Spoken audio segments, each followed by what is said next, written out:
other headline of the week has been how active the Supreme Court has been, especially in the case of media reportage. It gave its verdict on media reportage, as well as the information commissioners or RTI. Taking the Supreme Court verdict on media reportage first, how do you look at it? The debate again spans between the Supreme Court has hemmed in media people from reporting, and the other extreme is that no, the guidelines have not been framed, so there is a foot in the door for media. History will probably remember this as a moment when the court could have stood up for a lot of things, among them free speech, right? Which is not exactly very clearly defined in our constitution, right?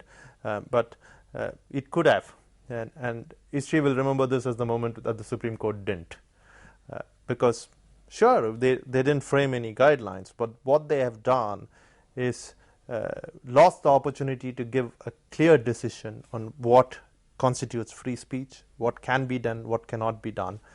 And I think it's also damaging to media because they have almost institutionalized the process by which someone who's involved in a case can ensure that there is no immediate coverage of that till the decision is passed.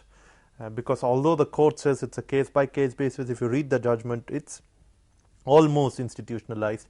And I would be surprised if almost 90% of the people involved in cases didn't ask for that. So what you're basically saying is that, let's take a so-called accused in the coal allocation scam. That person can effectively go to court and say, reportage should be stopped on my case. And that is damaging to public in the sense of, in terms of knowledge being. I would agree, because I still think that media organizations should do their own due diligence. They have to follow all good journalistic processes. But once a case has been filed, I think they should be free to report it. They should be free to continue with their line of reporting. I don't think there should be any bars on it, because the people deserve to know.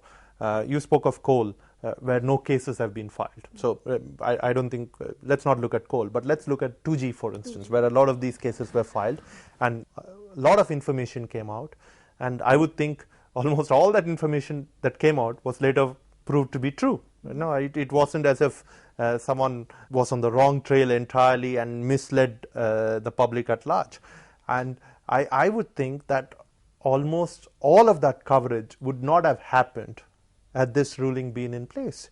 Because every one of the accused, whichever company they belong to, because there were 3 specific companies that were involved, their executives were jailed, they would have gone to court and said, don't cover it till the judgment is passed.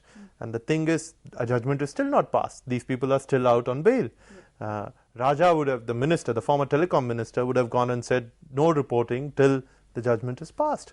And again, a lot of facts that came out wouldn't have come out. So I don't think it helps the cause of natural justice. Especially because in our country, the judicial processes run into years, if not. That's true. Yeah. The other question being, the Central Information Commissioners, or State Information Commissioners. The Supreme Court has said that you have to have a 2-member panel. One has to be an expert and the other has to be a judicial expert or a person with a judicial background. How do you look at this? Because I believe all the hearings in the commissions have been stopped just to take stock of what the judgment, what Sure. it means. I think they've been stopped temporarily. I don't know whether they've restarted or not. But it's a question that, or rather, I'd like to answer this in 2 ways. One way, I think it's a good move, because what it does, it sort of removes the hegemony that the Indian Administrative Service seems to have over all posts, right? You look at it, they're just there.